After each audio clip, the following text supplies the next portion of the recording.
L'intention principale de Daniel était de commander un steak.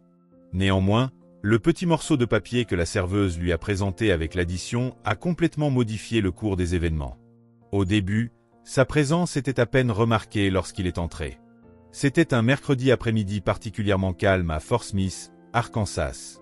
L'asphalte reflétait la chaleur, et un silence lourd et fatigué imprégnait l'atmosphère, conférant une profondeur particulière à l'ambiance. Le steakhouse lui-même était situé dans un centre commercial quelque peu délabré, logé entre un magasin de spiritueux et un établissement de prêt sur chèque. Il semblait être un endroit ordinaire, juste un autre lieu pour manger, passer un moment, puis oublier. Cependant, Daniel Whitmore ne faisait pas que passer. Il est entré vêtu d'un jean usé, de bottes qui montraient plus d'ancienneté que de polish, d'une casquette à bords bas et fatiguée, et d'une veste en cuir marron qui témoignait clairement de nombreux voyages. Il se déplaçait avec la tranquillité, la discrétion et l'humilité que les hommes noirs d'un certain âge adoptent souvent dans des environnements qui leur sont peu familiers. Son regard restait fixe, sa voix douce, et sa posture neutre.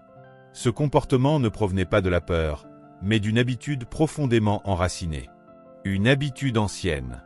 Le jeune hôte à l'accueil n'a quasiment pas levé les yeux de son écran numérique. « Table pour une personne », a-t-il marmonné. « Oui », a répondu Daniel d'une voix égale, « un endroit paisible, si ce n'est pas trop demandé. » L'hôte l'a ensuite conduit à une banquette située près de la fenêtre avant.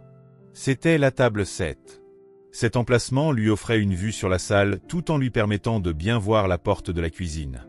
Daniel s'est installé, posant ses mains à plat sur la table. Ses yeux scrutaient les environs, sans bouger sa tête. Il observait attentivement. Il a pris le menu et l'a parcouru comme s'il ne connaissait pas le restaurant, bien qu'il sût déjà ce qu'il allait commander. Daniel Whitmore n'était pas un simple client. Il était, en réalité, le propriétaire. Il était le fondateur de ce qui avait été autrefois une chaîne réputée dans le Sud, Whitmore's Shop House. L'entreprise avait débuté avec un seul emplacement à Tulsa en 1996. Elle s'était développée pour inclure 17 restaurants dans 5 États. Par la suite, il s'était retiré des opérations quotidiennes.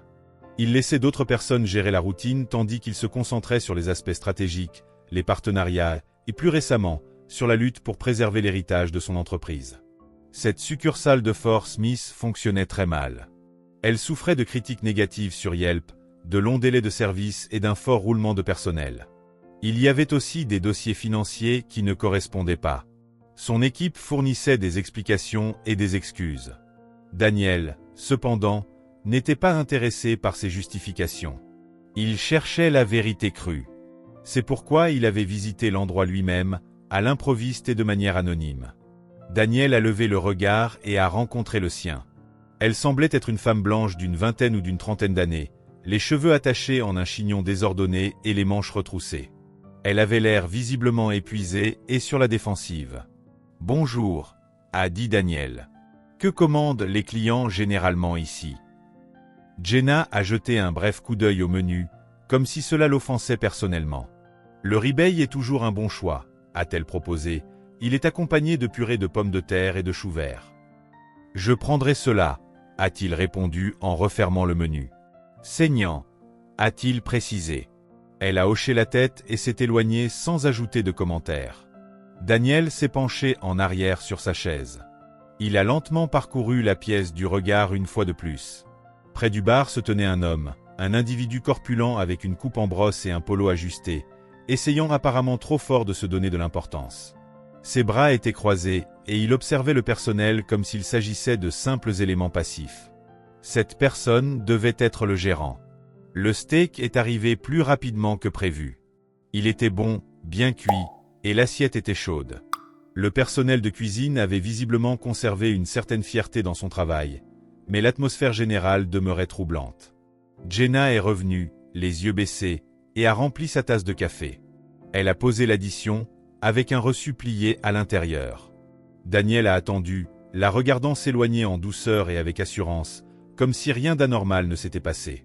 Puis, il a déplié le mot. Ce n'était pas un reçu. Écrit à l'encre bleue, il y avait 6 mots. Si vous êtes vraiment qui je pense que vous êtes. S'il vous plaît, ne partez pas sans me parler. Daniel a cligné des yeux. Il l'a relu. Son pouls n'a pas accéléré, ni son expression n'a changé à l'extérieur, mais intérieurement, tout a basculé. De l'autre côté de la pièce, reflété dans la fenêtre, il a observé Jenna qui le regardait, pas directement, juste assez pour qu'il comprenne la gravité de sa démarche. Il était venu chercher des réponses. Mais il a compris maintenant qu'il était au milieu de quelque chose de bien plus significatif que de simples divergences financières. Quelle que fût cette situation, elle avait des racines profondes, et elle ne serait pas résolue simplement avec une feuille de calcul. Daniel est resté immobile, une main posée sur sa tasse de café, l'autre serrant le mot plié sous la table. Il n'a pas regardé autour de lui ni réagi extérieurement, mais le mot a modifié irrévocablement sa perspective. En ces 6 mots brefs, Jenna avait confirmé 2 faits cruciaux. Premièrement, elle savait précisément qui il était, et deuxièmement, quelque chose de grave n'allait pas dans l'établissement, sans rapport avec le service lent. Daniel avait déjà été témoin de situations similaires, peut-être pas sous cette forme exacte, mais certainement dans l'esprit. Il reconnaissait le schéma des employés travaillant dans la peur, des gérants dissimulant des informations et des histoires étant étouffées par les opérations courantes. Cependant, la différence essentielle ici était que quelqu'un avait réellement tendu la main, le faisant avec discrétion et courage. Il a de nouveau jeté un regard vers la cuisine. L'homme corpulent, Bryce, si Daniel avait bien entendu son nom plus tôt, se tenait toujours près du passe-plat de la cuisine, feignant d'être attentif à un presse-papier. Mais Daniel pouvait discerner que Bryce observait. Non seulement la nourriture, mais aussi les gens, contrôlant la pièce par le silence et sa présence intimidante, le genre de gérant qui privilégiait l'instauration de la peur plutôt que de gagner le respect. Daniel s'est levé lentement, a déposé de l'argent sur la table, et s'est dirigé vers l'avant avec l'addition en main. L'hôte a à peine levé les yeux à nouveau, marmonnant « Bonne soirée, monsieur ». Daniel n'a pas répondu. Au lieu de sortir directement, il a tourné dans un couloir étroit indiqué « Personnel seulement, toilette ». Il n'a pas marché vite, juste assez décontracté pour ne pas éveiller les soupçons. Derrière lui, il a entendu la voix de Bryce, plate et suspicieuse. « Monsieur, les toilettes sont de l'autre côté ». Daniel s'est arrêté et s'est tourné légèrement. « Je cherche le gérant », a-t-il déclaré. « Ce serait moi », a répondu Bryce, son ton plus aiguisé maintenant, mais toujours enveloppé d'un vernis de politesse de service client. Daniel l'a étudié. « Êtes-vous libre de parler ?» a-t-il demandé. Bryce a haussé un sourcil. « À propos de quoi ?»« Juste un mot avec ma serveuse », a clarifié Daniel. Bryce s'est approché, les bras maintenant croisés. « Si vous avez une plainte, vous me la présentez. Vous ne retirez pas mon personnel du service. Ce n'est pas comme ça que ça marche. » Daniel l'a regardé directement dans les yeux, sa voix toujours calme. « Alors je suppose que vous devrez vous habituer à ce que cela fonctionne différemment, » a-t-il déclaré. Il y a eu une longue pause. Bryce l'a scruté, tentant peut-être de le situer ou réalisant que Daniel n'était pas simplement un autre client, mais Daniel n'a pas scié. Finalement, Bryce a ricané. « Elle est probablement à l'arrière en train de fermer, » a-t-il dit.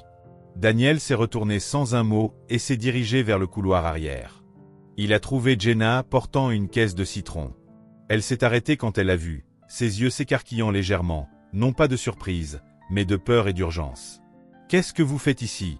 a-t-elle demandé à voix basse. « J'ai eu votre mot », a dit Daniel. « Maintenant, parlez. » Jenna a regardé autour d'elle, puis l'a tiré vers le placard de rangement au bout du couloir. C'était un petit espace, sentant les produits de nettoyage et l'huile de friture brûlée. Elle a refermé la porte derrière eux et a pris une profonde inspiration. « Je n'étais pas sûr que vous le liriez ou même que vous seriez encore là, » a-t-elle avoué. « Vous avez mentionné que quelque chose n'allait pas, » a lancé Daniel. Jenna s'est frotté le visage. Elle avait l'air complètement épuisée, avec le genre de fatigue que le sommeil ne peut apaiser. « Bryce n'est pas seulement impoli, » a-t-elle commencé, « il est dangereux. Des livraisons de nourriture disparaissent. Les comptes d'alcool ne correspondent pas. Les tiroirs-caisses sont toujours en déséquilibre, mais seulement les soirs où il ferme. Il réduit les heures sur le planning, puis il fait pointer les gens en avance dans le système pour que la paix ne voie pas la vérité. » Daniel a haussé un sourcil. Et personne n'a rien dit. « Ils ont peur, » a expliqué Jenna, « nous le sommes tous. Si vous parlez, ils vous réprimandent pour des raisons inventées ou ils retirent simplement vos cartes du tableau. » Une serveuse l'a surpris en train de mettre de l'argent liquide du bar dans sa poche. Elle avait disparu le week-end suivant. Daniel a absorbé tout cela lentement, sans trahir aucune émotion. « Pourquoi me le dire ?» a-t-il demandé. « J'ai travaillé dans votre succursale de Bentonville il y a 6 ans, a expliqué Jenna. Vous êtes venu pour l'ouverture. Vous ne vous en souvenez probablement pas, mais vous m'avez donné un pourboire de $100 juste pour avoir vérifié un client qui s'étouffait. Vous avez dit que j'avais de l'initiative. » Daniel a cligné lentement des yeux. « Je m'en souviens, » a-t-il admis. « J'ai vu votre visage aujourd'hui. Je ne pensais pas que vous reviendriez. Pas comme ça. » Daniel a hoché la tête une fois. « Je devais le voir par moi-même, » a-t-il déclaré. « Eh bien, » a dit Jenna, « vous le voyez. » Il l'a observé, non pas avec méfiance, mais avec un respect tranquille. C'était la manière dont un homme qui a été négligé, sous-estimé et ignoré apprend à reconnaître quelqu'un d'autre qui a enduré des expériences similaires. « Très bien, » a-t-il finalement dit. « Je reviens demain, mais je ne reviens pas en tant qu'étranger. » Jenna a dégluti, puis a regardé la porte. « Alors vous devriez partir par le côté, » a-t-elle conseillé. « Bryce a des caméras à l'avant. » Daniel a remis le mot dans sa poche. « Allez-vous bien ?» a-t-il demandé. « J'ai tenu jusqu'ici, » a-t-elle répondu. Daniel n'a pas souri, mais il a hoché la tête en sortant par la porte arrière, certain d'une chose désormais. Il ne s'agissait pas seulement d'une mauvaise gestion. Il s'agissait d'une corruption profonde. Et la corruption devait être éliminée. Daniel n'est pas rentré chez lui. Il s'est enregistré dans un motel bon marché, à 10 minutes de là. Il y avait des lumières fluorescentes, de la peinture écaillée et une réception derrière une vitre. C'était le genre d'endroit qui ne posait pas de questions et n'offrait guère plus qu'un lit et 4 murs. La chambre sentait légèrement la cigarette et l'eau de Javel. Mais cela ne le dérangeait pas. Il avait séjourné dans des endroits pires. Il s'est assis au bord du lit, le mot froissé de Jenna toujours dans sa poche de veste. Ces mots résonnaient dans son esprit, menaces dangereuses. Des gens disparaissant du planning. Il s'était toujours fait un point d'honneur de créer des lieux de travail où les gens voulaient être, en particulier pour les individus souvent ignorés ou relégués à l'arrière-plan. Cela incluait le personnel de cuisine, les mères célibataires, les lycéens et les vétérans à la retraite. Les personnes même que la société ne parvenait souvent pas à valoriser comme des atouts. Il reconnaissait qu'il ne dirigeait pas des restaurants parfaits, mais il en dirigeait des justes. Cette situation, cependant, était indubitablement injuste. À 22h17, son téléphone a vibré. C'était un numéro inconnu, juste un message texte, parking latéral près de la benne. 23h, venez seul. Il n'y avait pas de nom, pas de détails superflus, juste des instructions claires. Daniel n'a pas hésité. À 22h58, il était là, appuyé contre le mur de briques derrière le restaurant, les yeux fixés sur les ombres mouvantes sous la lumière de sécurité scintillante. Il gardait ses mains dans les poches de sa veste.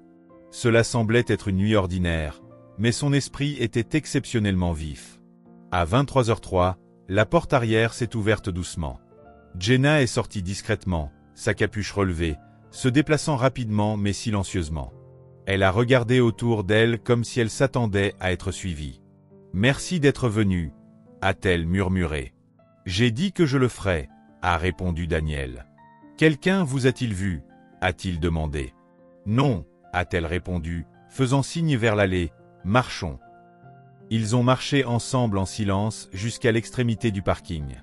Le faible bourdonnement d'un ventilateur de congélateur résonnait en arrière-plan.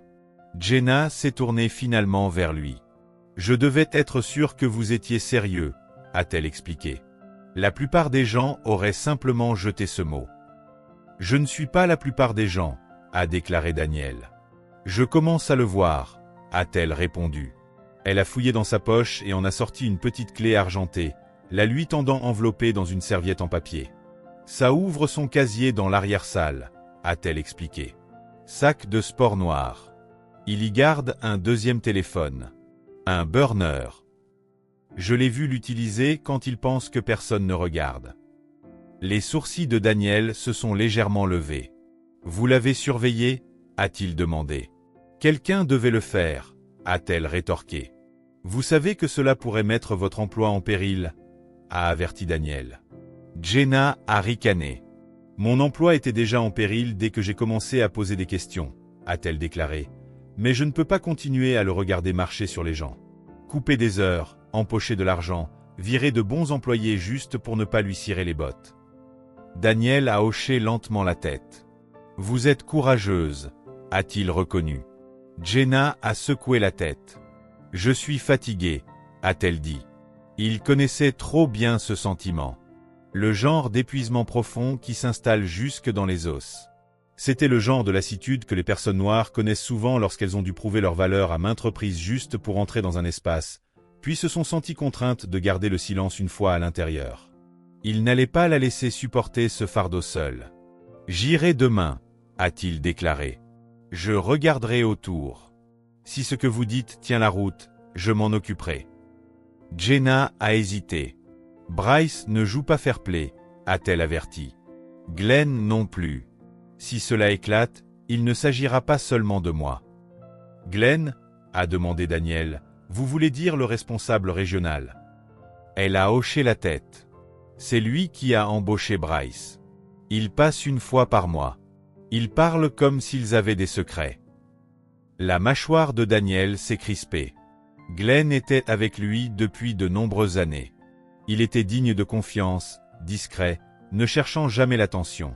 Mais Daniel avait pris du recul ces dernières années, et Glenn avait pris plus de contrôle qu'il n'aurait probablement dû. « J'apprécie que vous me le disiez, » a dit Daniel. « J'essaie juste de vous donner l'image complète, » a-t-elle répondu. Il a commencé à s'éloigner, puis s'est retourné. « Jenna, » a-t-il dit, « si vous recevez des pressions pour m'avoir parlé, dites-leur exactement qui je suis. »« Et qui est-ce » a-t-elle demandé. « L'homme qui a construit cet endroit, » a déclaré Daniel. Il s'est enfoncé dans l'obscurité, ses bottes résonnant sur le trottoir. Dans sa poche, la clé pressait sa jambe comme un poids tangible, preuve que quelqu'un à l'intérieur croyait encore que la vérité valait le danger.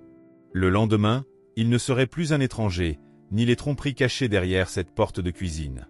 Le lendemain matin, Daniel n'est pas rentré chez lui. Il a mis la même veste, le même jean et les mêmes bottes éraflées. Il ne voulait pas encore apparaître comme un patron. Cette image incitait souvent les gens à faire semblant. Ce dont il avait besoin, c'était de la vérité sans phare. Il a franchi les portes d'entrée du restaurant juste avant l'heure de pointe du déjeuner. Le même hôte travaillait, ses écouteurs à peine dissimulés, tapotant sur un iPad fissuré. « Vous encore » a demandé l'hôte sans lever les yeux. Daniel a hoché la tête. « Une de ces semaines » a-t-il répondu. Le jeune homme lui a fait signe de s'asseoir à une banquette sans un mot de plus. Daniel s'est assis, mais il n'avait pas faim. Pas de nourriture. Il a scruté la pièce. Le personnel bougeait plus vite aujourd'hui. Une tension palpable persistait dans l'air, comme de la vapeur dans une cuisine. Mais quelque chose avait changé. Jenna bougeait différemment, pas entièrement détendue, mais plus légère. Elle restait cependant sur ses gardes. Il a croisé son regard alors qu'elle passait. Aucun mot ne fut échangé, juste un léger signe de tête. Puis Bryce est sorti de l'arrière-salle, son polo tendu sur son abdomen, un presse-papier à la main, feignant de vérifier quelque chose, mais ses yeux étaient fixés directement sur Daniel. Il s'est approché lentement de la banquette, son sourire forcé et faux de gérant peinant à tenir. « Encore vous » a-t-il dit. « Je ne pensais pas que vous seriez un habitué. » Daniel s'est penché en arrière. « La nourriture était bonne » a-t-il répondu. « Je pensais voir si ça tenait 2 jours de suite. » Bryce a gloussé, mais c'était tendu et forcé. « Eh bien, si vous avez des remarques, faites-le moi savoir. J'ai la réputation de bien gérer. » Les yeux de Daniel ne vacillèrent pas. « Je peux le dire » a-t-il déclaré.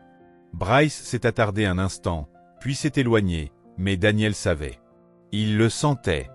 Bryce sentait que quelque chose n'allait pas. C'était le genre de tension qui monte quand quelqu'un est sur le point de perdre le contrôle qu'il croyait posséder. Daniel a terminé son repas en silence, a laissé de l'argent sur la table, est sorti par la porte principale, puis a fait le tour par l'arrière-cour. Jenna avait rempli sa part du marché. Le seau de serpillière maintenait à nouveau la porte latérale ouverte. Il s'y est glissé silencieusement. Le couloir était vide. À l'arrière, le vestiaire du personnel était calme, avec seulement le faible bourdonnement d'un réfrigérateur à soda surchargé et le grésillement d'une lumière suspendue vacillante. Il a trouvé le casier de Bryce, grand, cabossé et étiqueté BL. La petite clé argentée s'est insérée et a tourné avec un léger déclic. À l'intérieur se trouvait un sac de sport noir.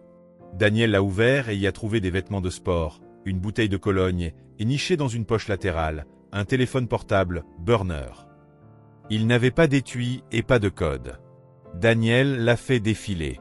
Il y avait une liste de contacts enregistrés sous des initiales, GTLMHQWED. Il a pris des photos de chaque écran, de chaque message. Puis il a ouvert une autre poche latérale du sac et a trouvé quelque chose de plus lourd. C'était de l'argent, roulé serré avec des élastiques, en petites coupures et non marquées. Il semblait que quelqu'un avait stocké de l'argent de la caisse en dehors des registres. Daniel a refermé le sac et est entré dans le bureau du gérant juste à côté. Il y avait la même odeur aigre de vieux plats à emporter et de stress. Il a ouvert le deuxième tiroir, l'information de Jenna était correcte et y a trouvé un petit registre en cuir noir.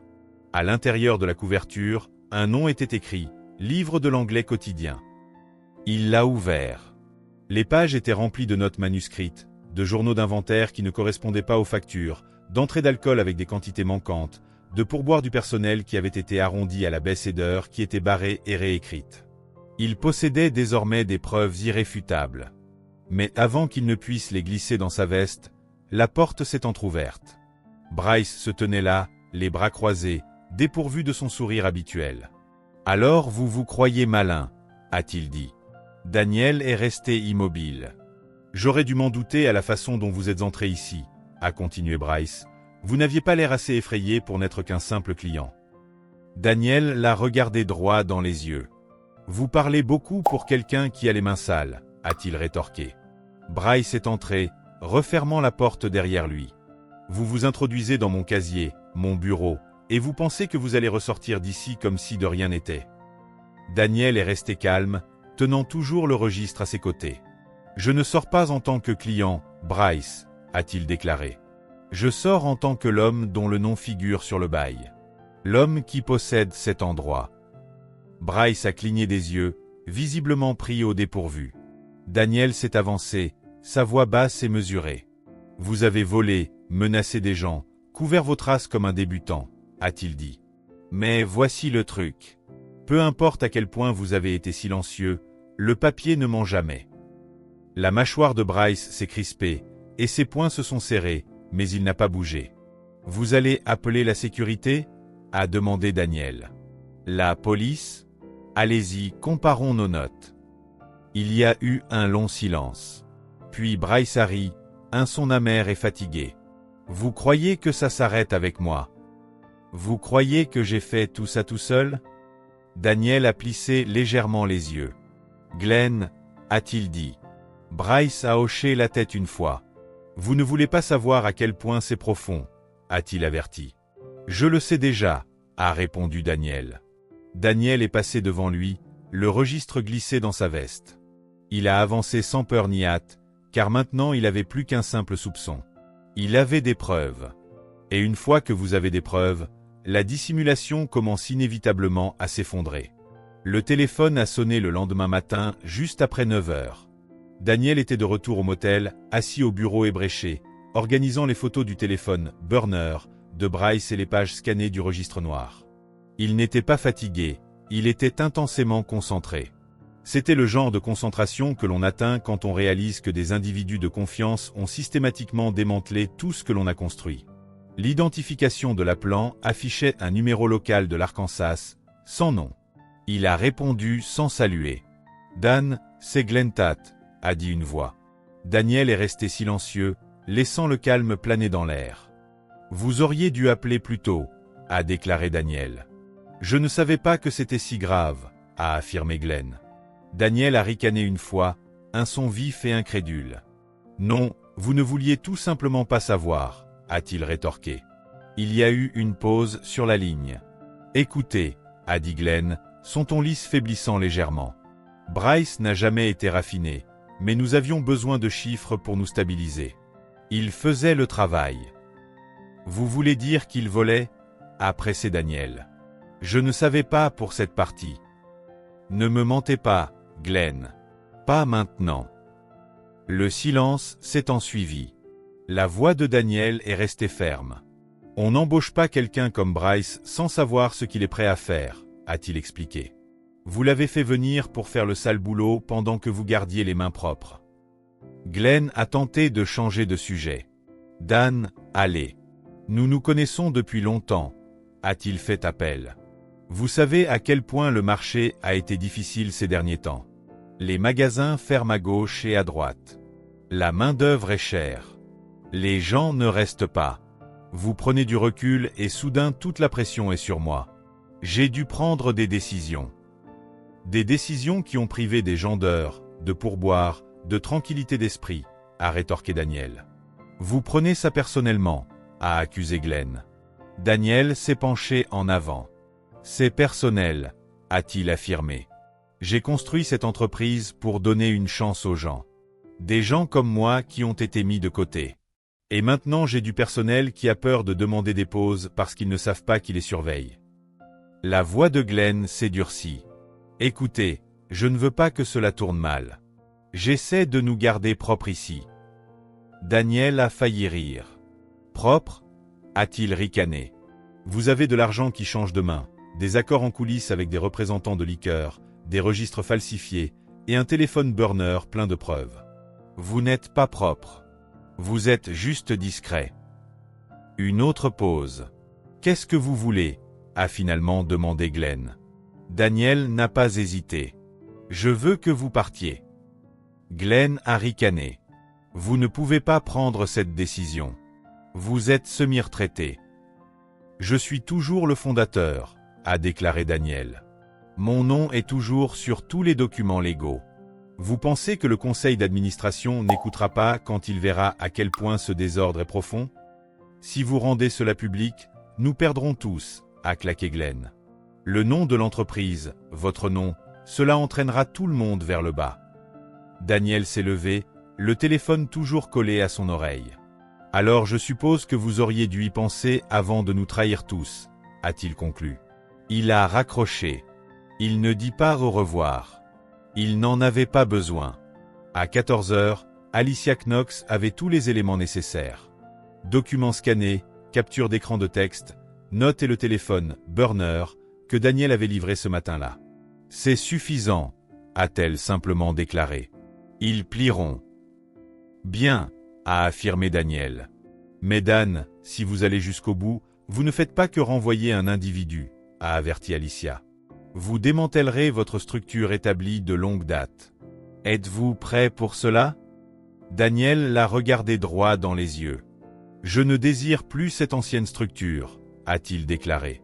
Cette nuit-là, Daniel est entré dans le restaurant de Fort Smith à l'heure de la fermeture. Il ne portait ni veste, ni déguisement, juste lui-même. Le personnel a levé les yeux, confus mais plus effrayé. Jenna est sortie de la cuisine, s'essuyant les mains sur une serviette. « Ça va ?» a-t-elle demandé. Daniel a hoché la tête. « Heure de réunion » a-t-il annoncé. Tout le monde s'est rassemblé dans la salle à manger. Serveurs, cuisiniers, plongeurs, même l'hôte adolescent, étaient présents. Daniel s'est tenu à l'avant, silencieux au début. « Vous méritez tous mieux » a-t-il finalement déclaré, « et j'aurais dû me présenter plus tôt. » Personne n'a parlé. Ils ont simplement écouté. Bryce est parti. Glenn est le prochain. Et quiconque a volé ou les a couverts, vous avez une occasion de partir de votre propre chef. Demain matin, je commence à reconstruire. Et je le fais avec des gens qui s'en soucient vraiment. Il a regardé les visages dans la pièce, épuisés, prudents, mais attentifs. Jenna s'est levée, a ajouté Daniel. Seule. Elle avait tout à perdre et a quand même dit la vérité. C'est le genre de leadership auquel je crois. Il s'est retourné vers la cuisine. Cet endroit n'est pas cassé, a-t-il affirmé. Il était juste entre de mauvaises mains. Maintenant, nous le reprenons. Il n'y eut ni applaudissements ni acclamations, mais des têtes ont hoché, des épaules se sont visiblement détendues, et pour la première fois depuis des mois, les gens ont expiré sans peur. Daniel n'avait pas seulement exposé le problème, il avait déclaré la guerre. Cependant, ce qu'il ne réalisa pas, c'est que Glenn avait un dernier coup à jouer, et il arriverait plus tôt que quiconque ne l'avait anticipé. 2 jours plus tard, Daniel a reçu une enveloppe manille estampillée d'une adresse de retour d'entreprise et enclos juridique urgent, imprimé sur le devant. Il était assis dans le hall du motel, buvant un café léger dans une tasse en styrofoam et examinant les factures des fournisseurs. L'enveloppe était épaisse, suggérant des problèmes avant même d'être ouverte. À l'intérieur, il a trouvé une lettre de mise en demeure du service juridique de l'entreprise. Elle contenait des accusations de diffamation, d'entrée non autorisée sur une propriété privée et d'ingérence dans les opérations régionales, toutes signées par Glenn en bas. Daniel n'a pas scié. Il avait déjà rencontré de telles tactiques. Des menaces écrites de la part d'individus qui croyaient que le silence pouvait être contraint par l'intimidation. Cependant, cette stratégie particulière ne fonctionnait plus sur lui. Pas maintenant. Pas après tout ce dont il avait été témoin. Il a pris son téléphone et a appelé Alicia. « Il essaie de me faire peur », a-t-il dit, sa voix égale. « Alors vous vous rapprochez », a répondu Alicia. « Laissez-le déposer plainte. Ce n'est pas un combat pour lequel il est prêt. » Daniel s'est penché en arrière dans sa chaise, regardant par la fenêtre du motel. Il ne voulait pas de confrontation.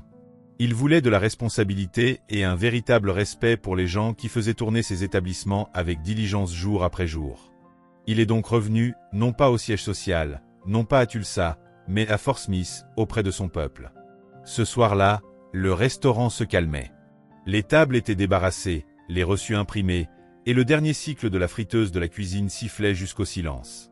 Daniel est entré par la porte latérale. Sans chapeau, sans déguisement, juste le même homme qui avait fondé cette chaîne à partir de rien né était maintenant présent pour la sauver de sa décomposition interne. Il a trouvé Jenna à l'arrière, rinçant des quartiers de citron dans une grande bassine en plastique. « Êtes-vous libre 5 minutes » a-t-il demandé. Elle s'est essuyé les mains, a jeté un coup d'œil par-dessus son épaule et l'a suivi jusqu'au bureau. Il a laissé tomber l'enveloppe sur le bureau. « Glenn essaie de m'enterrer » a-t-il déclaré. Jenna l'a prise et a lu la première page, ses lèvres se serrant. « Vous pensez que ça tiendra » a-t-elle demandé. Daniel a secoué la tête. « C'est un écran de fumée. Mais je suis fatigué de jouer la défense. » Elle a plié soigneusement la lettre, la mettant de côté. « Alors, qu'est-ce qu'on fait » a-t-elle demandé. Daniel l'a regardé droit dans les yeux. « Nous disons la vérité » a-t-il dit. Elle a légèrement froncé les sourcils. « À qui ?»« À tout le monde » a répondu Daniel. Le lendemain, Daniel et Jenna ont rencontré un journaliste local nommé Ken Holland, un journaliste chevronné avec un carnet usé, un ordinateur portable de 6 ans et une réputation de publier des histoires que les puissants préféraient garder privées. Ils se sont rencontrés dans un restaurant de l'autre côté de la ville. Ken a commandé du thé sucré et a commencé à écrire avant même que Daniel ne parle. Jenna a fait la majeure partie du récit. Elle a détaillé les heures qui avaient été illégalement coupées des registres, les menaces, les inventaires manquants et la peur omniprésente. Mais elle a aussi partagé un autre aspect, le silence. La façon dont tout le monde détournait le regard quand Bryce entrait dans la pièce. La façon dont les gens avaient cessé de croire que quoi que ce soit changerait un jour. « Et puis qu'est-ce qui s'est passé » a demandé Ken. Jenna a regardé Daniel. « Il est entré » a-t-elle déclaré. Ken a regardé par-dessus ses lunettes Daniel. « Vous étiez infiltré » a-t-il observé. « Je ne me cachais pas » a corrigé Daniel. « J'observais. » Ken a gloussé. « C'est la même chose si vous demandez à la direction » a-t-il fait remarquer. Daniel s'est penché en avant. « Ce qui m'importe » a-t-il souligné, « ce n'est pas seulement de réparer cet endroit, mais de montrer aux gens qu'un véritable leadership signifie être présent, surtout quand les circonstances deviennent difficiles. » Ken a hoché la tête, continuant à gribouiller. 2 heures plus tard, ils avaient une histoire complète. À la fin du week-end, elle s'était répandue partout.